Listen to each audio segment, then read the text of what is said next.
Today we're looking at ME2 standing seam repair using AP-1 sealant. Before we get started, let's always follow OSHA and local safety requirements when working on roofs.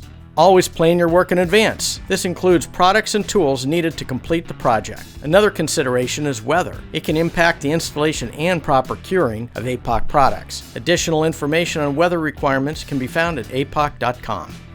Common problems can be windblown rain or storm damage. Let's look at a better way. Always thoroughly clean the surface. Using a caulk gun, apply a bead of AP-1 sealant to the crimped seam.